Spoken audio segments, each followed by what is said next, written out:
What's up? Thread nga pala para sa una kong vlog. Gusto ko ipakita sa inyo itong nabili ko sa Shopee na G92 single-handedly gaming keyboard. Saka battle dock. Okay? So may kasamang mouse yan. Eto, nakakabit na eh. Yan, mamaya papakita ko sa inyo. So papakita ko sa inyo kung paano siya gamitin sa COD. Kung paano din siya i-connect. Okay? So, eto. Actually nabuksan ko na yan. Nasa loob to eh. Nasa loob to. Okay? Eto yan. Naka-plastic to. O tinanggal ko lang. Ayan. Okay. Dito na natin siya ikakabit mamaya. Ayan. Para sa keyboard at para sa mouse. Ayan. Saka papakita ko sa inyo yung kung paano siya nagpa-function. So kung may kailangan na application. Okay. Eto yan. Actually, pwede nyo bumili na na eto lang. Tapos kung may keyboard kayo at saka kung may mouse kayo, pwedeng eto lang yung bilhin nyo. Kasi eto lang talaga yung ko-connect sa Bluetooth para dun sa mobile nyo. Okay? O sa mga nagtatanong naman dyan, magkano po ba yung bilhin nyo dyan? Actually, it's 1,200 pesos kasama na yung keyboard saka yung yung mouse. Pero kung yung battle dock lang, 600. Sa pagkakaalam ko, may mga nakikita ko na na 500 pesos. 400, not sure. Pero to 600 to. Okay? Sa mga gusto. Ayan, sa nagbabalak, itong video na to para sa inyo to, itong review ko. So, sana magustuhan nyo. O, syempre, mag-subscribe din kayo para sa mga susunod ko pang videos na para din sa about din sa gaming. So, medyo marami ko dito. Bibigyan ko ng review. So, dito natin sisimulan. Kasi may mga nagtatanong sa akin ito eh. So, okay, start. Ito.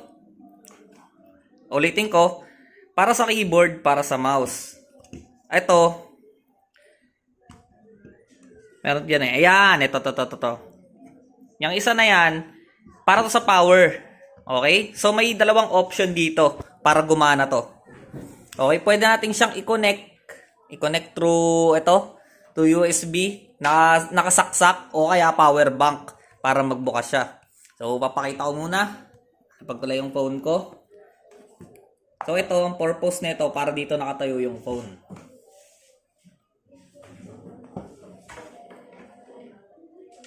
So, meron akong yung USB na ganton type. Yan. Iko-connect ko lang to. May power bank kayo, pwede rin. Kung gusto nyo maglaro sa labas, pwede to. Indoors, pwede rin. Kukunin ko lang. Yan. Nakita nyo, nagbukas na, di ba? So, pag sinearch nyo sa Bluetooth yan, madedetect yan yung ng phone nyo. Okay? So, mamaya ipapakita ko sa inyo. Saka kailangan yung application talaga. Okay? So, ito para sa keyboard. Bawal kasi meron talagang nakalagay para sa keyboard at para sa mouse. Yan. So, proceed tayo sa next video natin. Papakita ko sa inyo kung paano yung mga gagawin para sa COD. Okay? I-connect ko na yung phone ko dun sa battle dock. So, ayan. Ayan, naka-connect na kasi ito eh.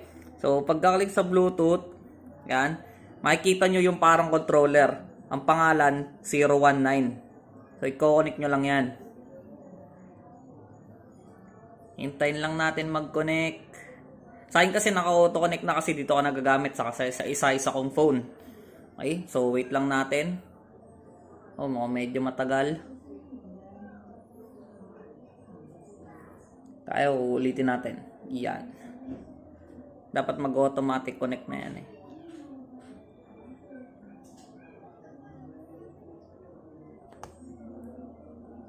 Ayan na. Lumabas na. Connected na. So, i-back natin ngayon.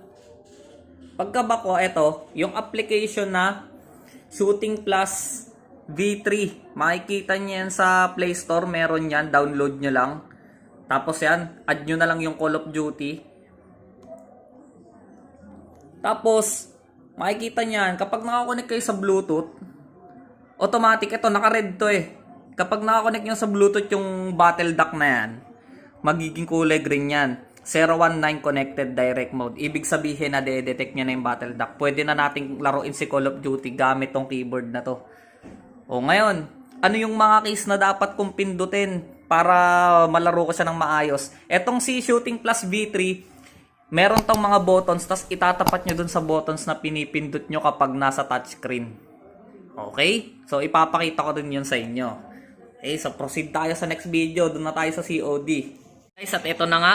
Na-open ko na yung Shooting Plus V3. Tapos yung COD, tinapat ko na dun sa, sa settings, no?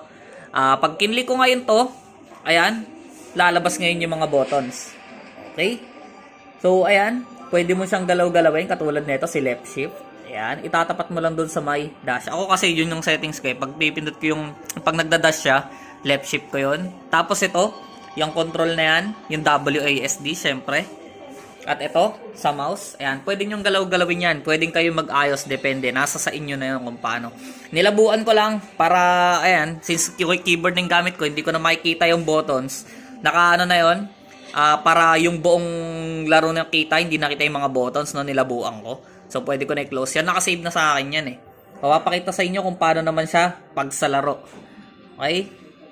So, guys, ito na nga yung gameplay. Ayan, nakita nyo, gumagalaw. Ayan, pag ginagalaw ko yung mouse. Ayan. Okay naman, walang delay.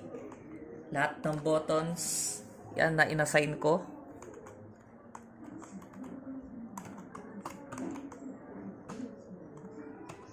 Ayan. Kaya para sa mga gustong sumubok gumamit nito, sulit na sulit. Okay?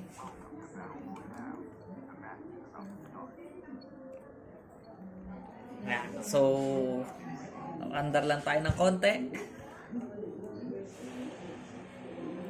So, lahat ng buttons nito nakaayos na sa akin. So, medyo inaral ko din. Medyo nalilito-lito ako. Hanggang ngayon, bibira lang naman kasi ako maglaro na ito eh. So, yung sensitivity ng mouse walang problema. Napakadaling maayos.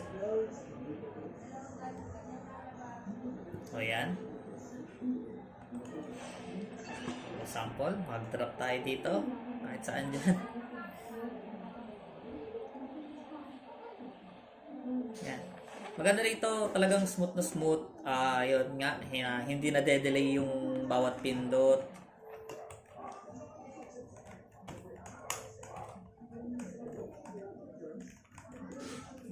Yan guys. So, sa mga nanonood pa, like, share, and subscribe sa video ko. So, first video ko to, sana nagustuhan.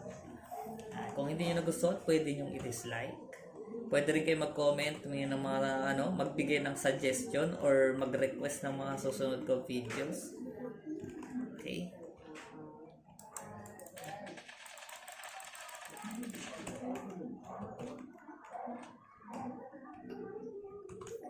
So, ayan. Patay na nga tayo. At ayun na nga guys, hanggang dito na lang. Sana nagustuhan nyo yung video ko. Pa-like, share, and subscribe. Ayan, para sa mga nagustuhan, like nyo. Para sa mga hindi nakagusto, pwede nyong i-dislike to. Okay? Support my page. Ayan. Support my YouTube channel. Ayan. Yung yung page ko, bago pa lang. So, support nyo rin yun. O, ilalagay ko na lang yung link sa description. Ayan. Salamat!